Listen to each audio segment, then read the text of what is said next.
evening, ladies and gentlemen. It is 5:30, and I will call this regular meeting of the Burnsville City Council to order. It is our tradition to stand for a moment of silence, followed by the Pledge of Allegiance, and we invite you to join us.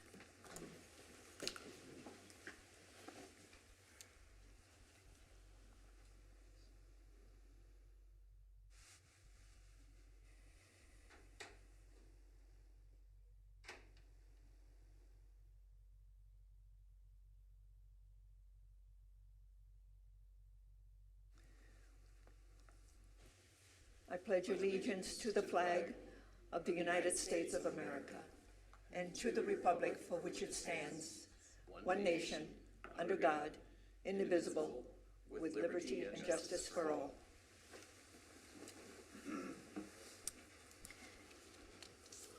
Welcome, everyone. As usual, members of the public are welcome to be in person or online.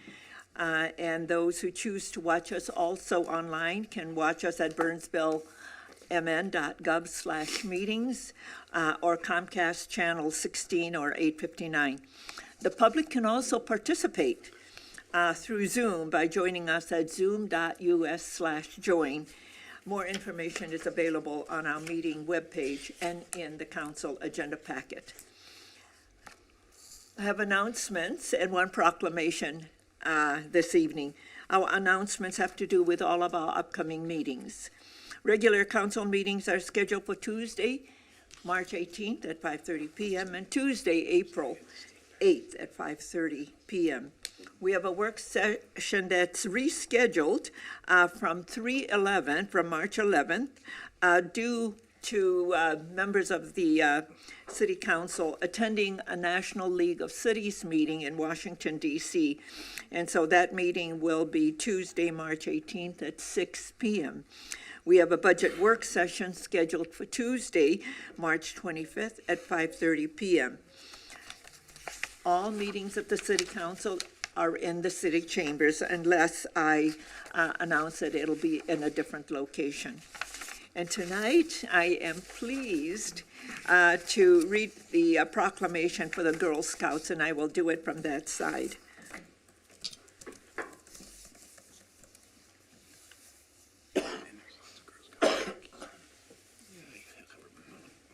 You're good, Dan. You're good.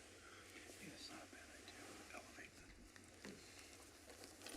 Ladies and gentlemen, the City of Burnsville proclamation honoring Girl Scout Week.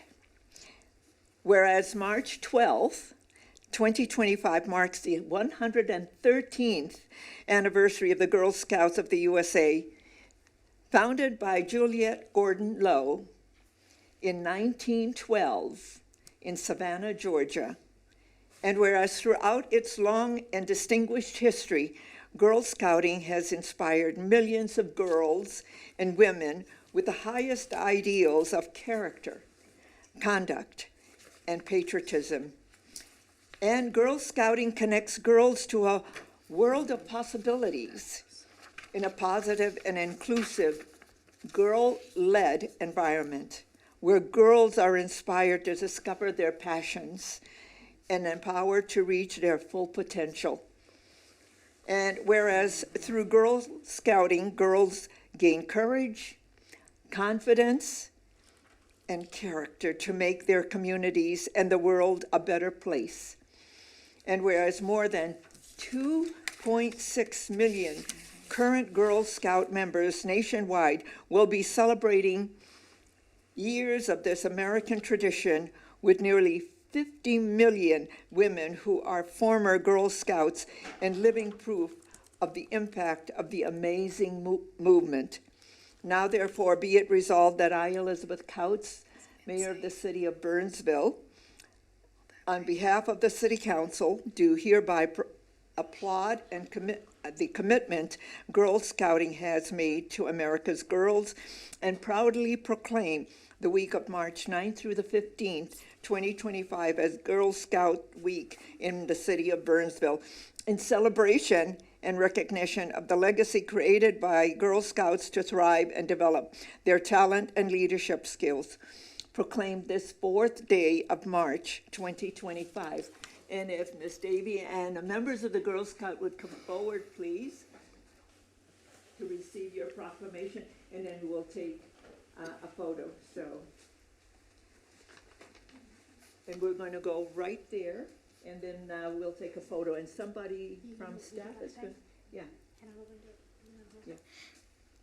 We'll do it right here, so everybody, and so the council members and our.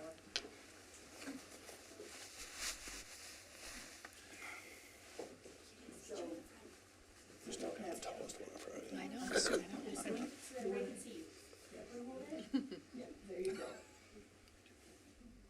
Even the tallest Girl Scout sit in front of Karen.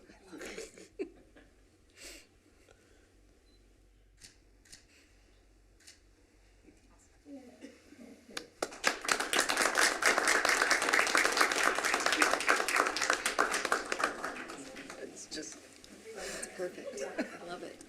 So, to the members of the Girl Scout, when I was in Savannah, I went to visit the Girl Scout. The headquarters. The headquarters, so that was nice.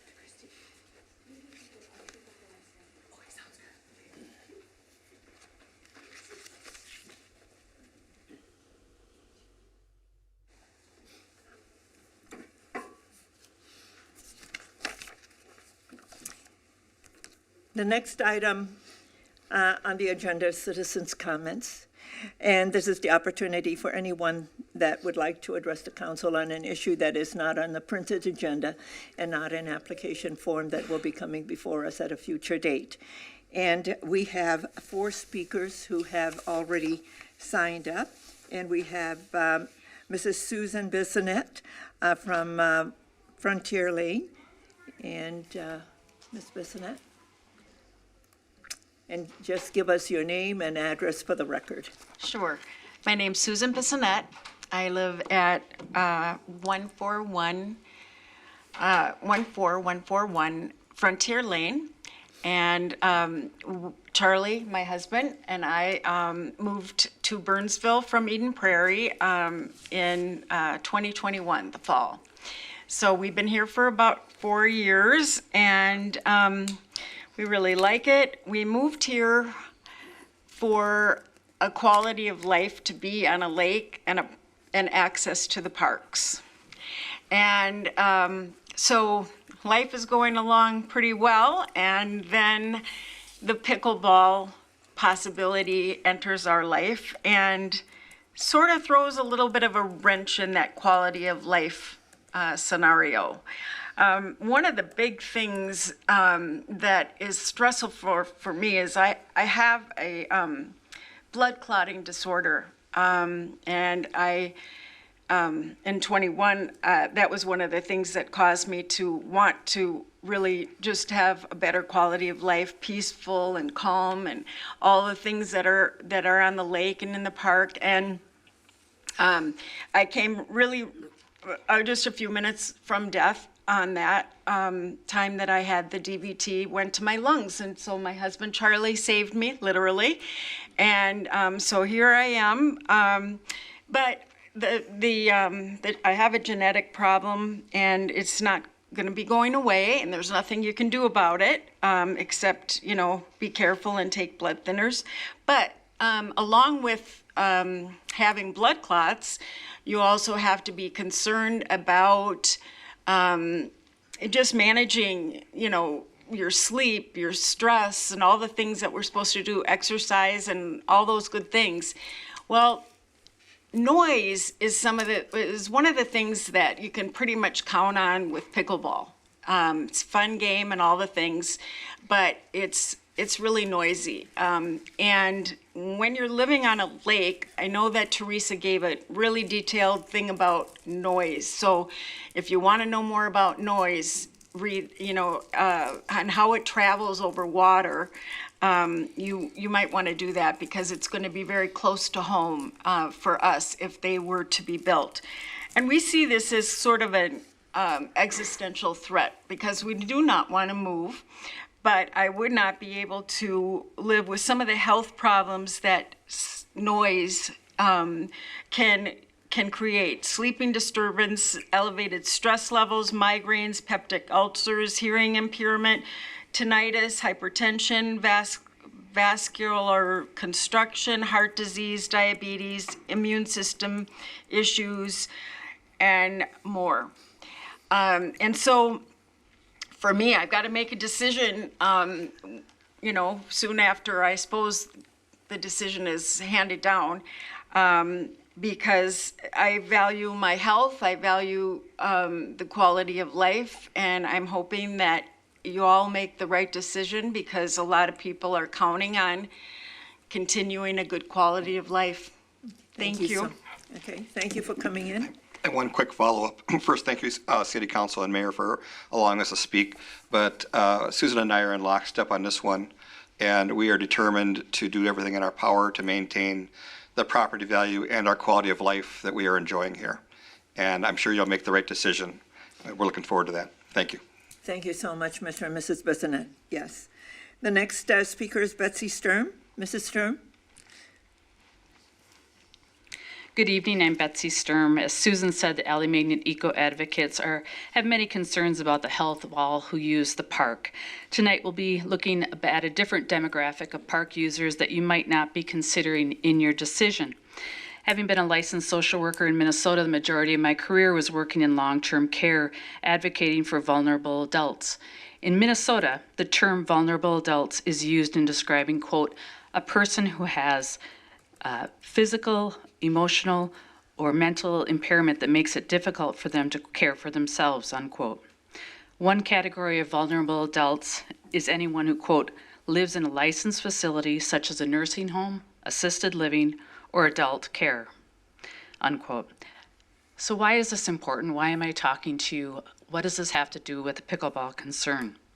Because there are at least 3 facilities that are close in around the park and lake that are home to vulnerable adults.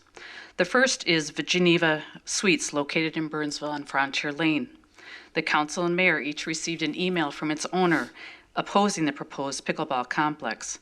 I will read a segment of his email. Quote, the Geneva Suites is an assisted living house for seniors.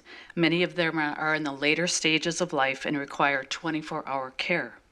One of the primary reasons they chose our residence was its serene, tranquil lake environment. When my wife and I first visited the property, a beautiful eagle flew by outside the window, and it brought us a sense of peace and serenity. This experience inspired us to name our home Eagle Birch.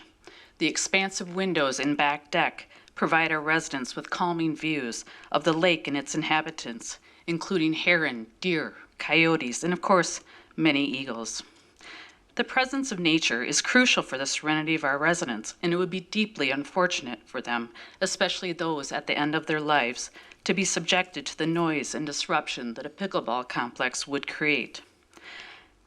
I urge the City Council to consider a more suitable location for the pickleball complex, one that would not negatively impact the local environment or the residents of Alley Magnet Park in the lake area, unquote. Another impacted facility that I'm sure you are all aware of is on the city leased property currently rented by the lodges located within Alley Magnet Park at 1412 Summit Oaks Lane. The lodges is an assisted living home that provides, per its website, care to residents with many illnesses, including those on hospice care. I'm sure you can understand that visiting family members would not enjoy hearing the pickleball noise. It is well known that hearing is the last of the senses that someone who is dying loses. They too would be able to hear the noise from pickleball. By our calculations, this property is less than 1,000 feet from the proposed site for pickleball. Burnsville recently completed a prairie restoration project removing buckthorn from this area very close to the property, so any visual block has been removed. The house can clearly see and will hear the pickleball courts. This is another facility and its residents that would be negatively impacted by the proposed project. Each of us should be advocates for every resident who lives in our city, our neighborhood, and on our streets. We are asking you to consider those who cannot be here, who cannot make their voices heard, and who cannot change their situation. You, as city leaders, can decide how their situation is impacted. These residents deserve a quiet, restful space for what might be their last days. I urge you to vote to take Alley Magnet Park out of contention as the pickleball location, and I urge you to protect our most vulnerable. Thank you. Thank you, Mrs. Sturm. The next speaker is Mrs. Grinch.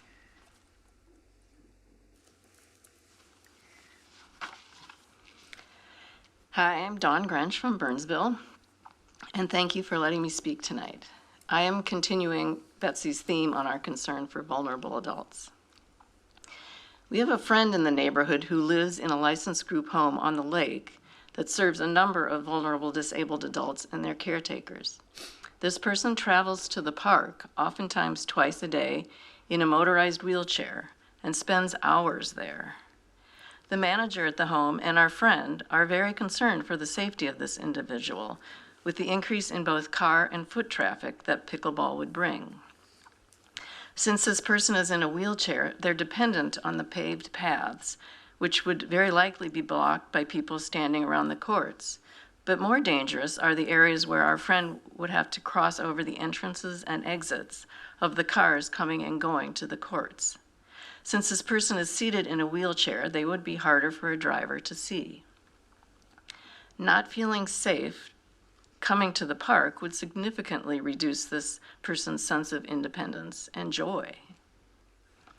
And the following is a letter from Candace Vegter, a member of the Alley Eco Advocates, who gave us permission to read this paraphrased version.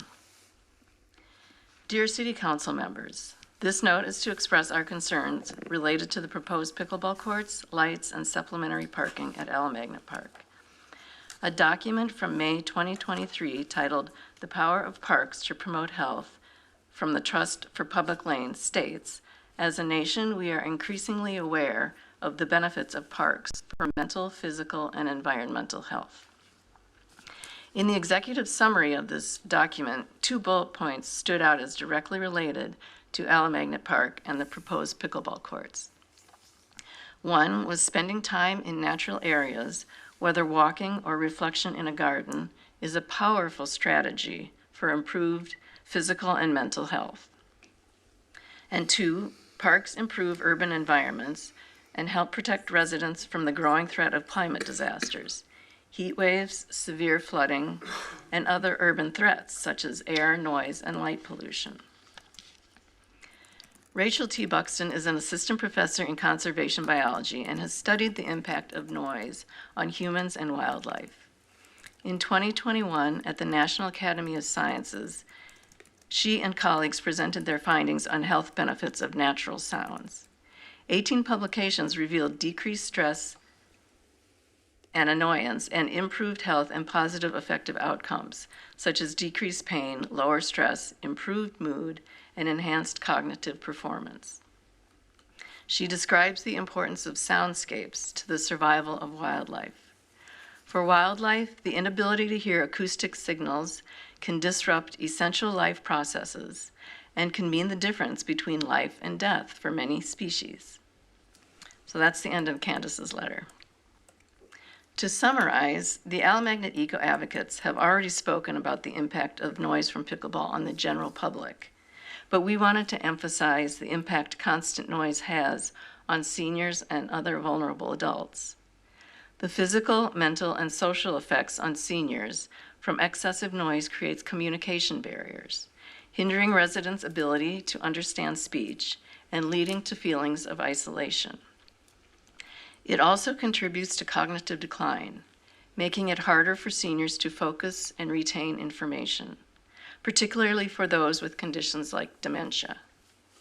Additionally, noise creates an emotional toll, increasing stress and anxiety, and loss of emotional well-being. Prolonged noise exposure can even raise the risk of cardiovascular disease. The noise of pickleball would impact these vulnerable adults' overall quality of life.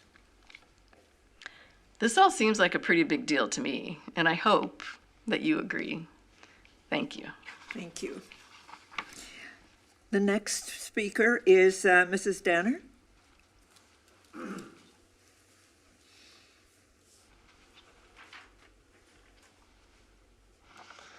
Hi, my name is Lauren Danner, and I live on Frontier Lane in Burnsville. I came to talk about my concerns with the pickleball complex coming in. Like so many of us, we have the concerns of the toil that it's going to take, okay, not only on the lake, but also on the inhabitants and the nature. But my concern goes much deeper than that, okay? I have a severely autistic son that has lots of anxiety. The nature at the park and at Alamagnic has a very magic thing to him. We go to the park every single day. As we walk into the park, we take a right before the baseball courts where the restoration is taking, and go into the woods. As soon as we get in those woods, if you could only see the difference in him, okay? He is so another person. He's so much calmer and almost to the point where he's singing. Sometimes he even does sing. Often he'll start saying sentences from some of his favorite books. He just loves it in the park because the park makes him calm and makes him able to be himself again. He's able to go and love those things he's always loved with music and others. I watch him and I have my son back again. When he has a really bad day, which sometimes is often and sometimes not, okay? And when it gets really bad, no matter what I'm doing, I just hold up my hand and say, get your coat on, we're going to the park. And it works. When we go there, no matter what the weather is, no matter what the day is, if it's raining, snowing, or whatever, we go up to that park because that's what my son needs. The park helps my son so that he can enjoy life again. 1 in 36 children in the U.S. is on the autism spectrum. 20% of all people that are in the United States have anxiety, but they're not the only ones that need what the nature can give us. I too am one of them. When Max's anxiety goes high, mine goes also. I love to go to the park because as we go down the side there, he calms down, I calm down, and we can enjoy each other. We can be there for each other and have a fun time together, not only enjoying each other, but also enjoying the surroundings that are there. We all need this park. We have 76 parks in Burnsville.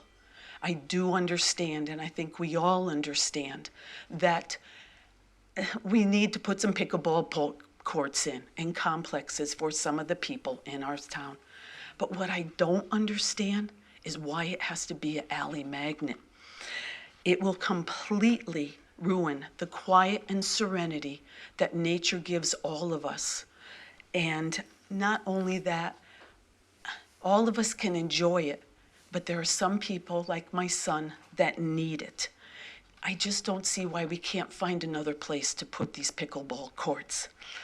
A pickleball complex in Alley Magnet will not only force animals and birds out of the park, but it will force people like Max and myself out of it also.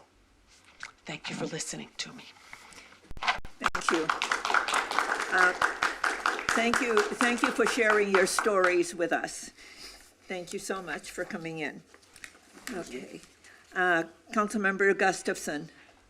I make it a rule usually not to comment at these citizen comments, but I feel a need to.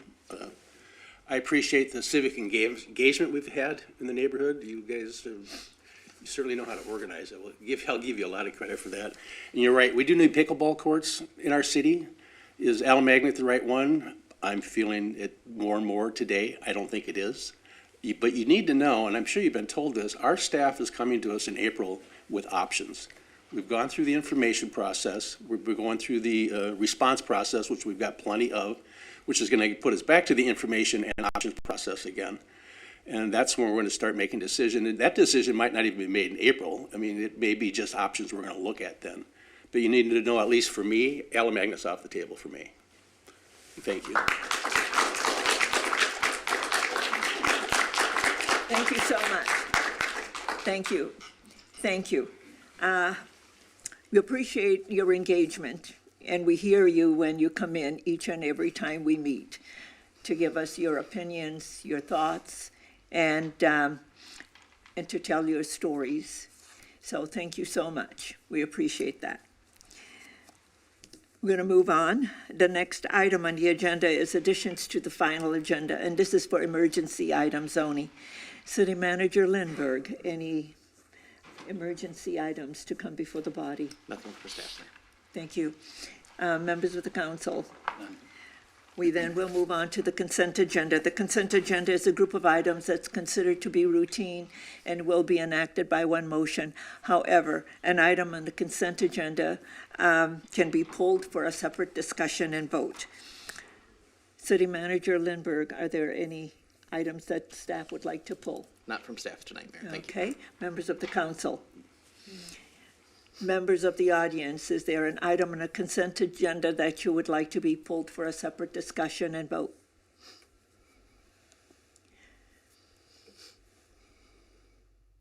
Assistant City Clerk Henderson, is there anyone online? No, there is not, Madam Mayor. Thank you so much. With that, I need a motion, please, to adopt the consent agenda. Healy moved, Gustafson second. And did you get that? I did not. Yeah. Okay. I seconded. Thank Okay. you. Yeah, I heard back- 2 we're back second, now. but I didn't hear. So it was Councilmember Keely and Councilmember Gustafson. Thank you. Okay, all in favor, please say aye. Aye. Opposed, say nay, and the motion carries. Thank you. We are at the regular agenda, and the item on the regular agenda is the adoption of the 2025 budget amendment for Fire Department full-time equivalent. Presenting this evening is Fire Chief B.J. Jungman. Chief Jungman, the floor is yours. Madam Mayor, members of the council, thanks for having me this evening. I want to cover a proposed budget amendment from the fire department for this year. So annually, staff processes a budget amendment on consent. The change in FTE requires a budget amendment by city policy. On January 10th, the council asked us for the amendment to be managed as a regular agenda item, so we're here tonight. So we have the organizational analysis, which everybody's familiar with at this point, and the org analysis addressed fire staffing needs in 2019 with an addition of 16 FTEs added over 4 years. The updated standards of cover is planned to come to you in a couple months here, or actually next month, we're already in March, so next month, and it'll inform the 2027 and next 5-year org analysis.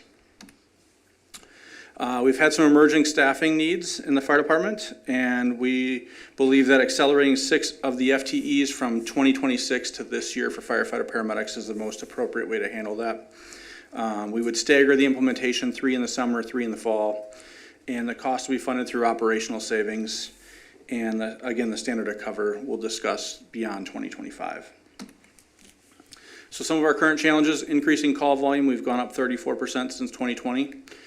We've relied on overtime to manage vacancies and long-term illness and injuries. And we definitely have a decrease in interest in working overtime from our staff.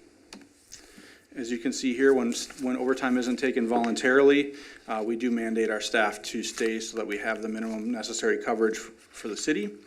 And you can see in particular the captains over the last 4 years have been getting mandated regularly, with last year just being shy of an average of 16 mandates per captain. So that means over once a month when they go to get off in the morning, we're telling them they can't go home because we need them to stay here to cover the city. So staff recommends accelerating the 6 FTEs from 2026 into 2025 in a staggered fashion, 3 in the summer, 3 in the fall, and funding it through the 2025 operational savings. And with that, I'll stand for any questions. Chief Jungman, all of us know the work of our fire staff. So it isn't just about fire. And I know we've had some incidents, but please tell our people what the fire department also does, because I would always try to educate people that there is more to fire than fire suppression and all of that. So please let our community know Yeah. the breadth of your work, because there is so much that people don't know that the fire department does. Yep. Thank you, Madam Mayor, and members of the council. Yeah, the fire department provides a full-service line of services to the community, and really it's based on 4 buckets. So we're naming the fire department, so fire is one of those 4 things. We also provide the advanced life support ambulance service to the city, which is about 80% of the call volume in town. So we provide the transport ambulance to calls for service in town. We also provide rescue services, whether that's vehicle extrication or, someone stuck somewhere, things like that. Elevators, escalators, someone trapped underground, things like that. And then we also provide prevention, and people are probably familiar with that from a perspective of public education, which is one component of that.